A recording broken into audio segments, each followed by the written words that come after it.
کہ ہم کھڑے ہیں صفا و مروہ کے درمیان میں ہے بابکم عباس گیٹ العباس، کہ حضور نبی کریم صلی اللہ علیہ وسلم کو چچا ہے حضرت عباس رضی اللہ تعالیٰ، یہاں ان کا گھر مبارک تھا، اس نسبت سے اس کا نام جو ہے وہ گیٹ العباس رکھا گیا ہے۔ حضرت عباس حضور نبی کریم صلی اللہ علیہ وسلم کے والد گرامی حضرت عبداللہ رضی اللہ تعالیٰ،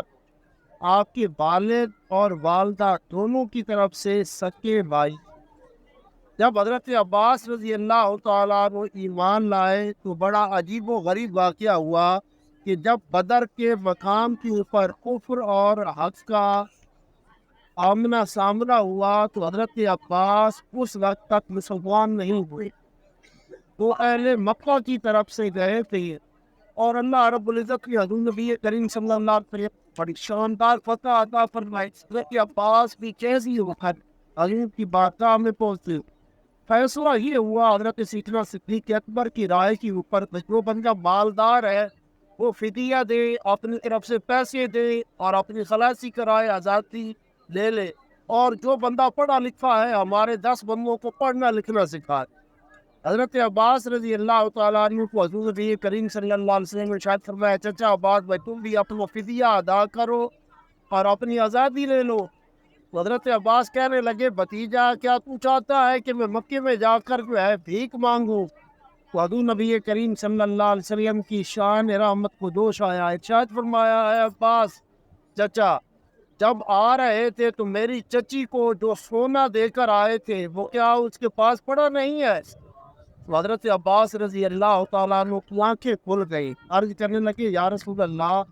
اگر یہ بات ہے تو میں گواہی دیتا ہوں آپ اللہ کے سچے رسول۔ حضور صلی اللہ علیہ وسلم کی آنکھوں سے آنسو آنے لگ گئے۔ ان کے صحابہ نے عرض کی، یا رسول اللہ آج آپ رو کیوں رہے ہیں؟ حضور نے ارشاد فرمایا، یہ خوشی کی آنسو، آج میرے خون نے مجھے تسلیم کیا۔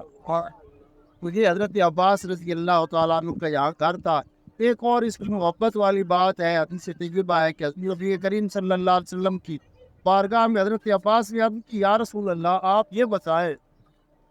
ابھی آپ کا بچپن تھا، میں نے دیکھا تھا کہ آپ کے گھوڑے میں تشریف فرما تھے، آپ کی انگلی جیسے ہلتی تھی 14 کا چاند کی طرف ہو جاتا، یہ کیا ماجرا تھا؟ اصل میں یہ جسے صلی اللہ علیہ وسلم نے ارشاد فرمایا، چچا عباس یاد رکھ، چاند گھوڑے نے میرے ساتھ باتیں کرتا تھا، میری والدہ نے آزاد کو جو ہے پڑھتا تھا، دونوں ہاتھوں کو بھی بیس دیا تھا، دونوں پاؤں کو بھی ساتھ، میں چاہتا تھا آزادی کے ساتھ پاؤں کو اپنے ہاتھوں کو ہلاؤں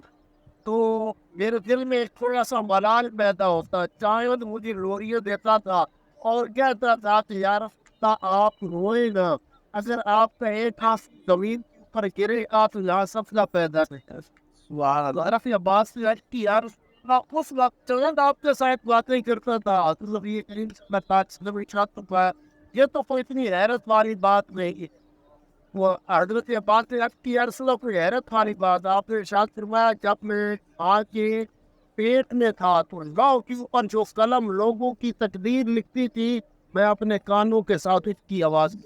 سبحان اللہ، یہ شان ہے اللہ رب العزت نے تیرے میرے نبی کو عطا فرمائی ہے۔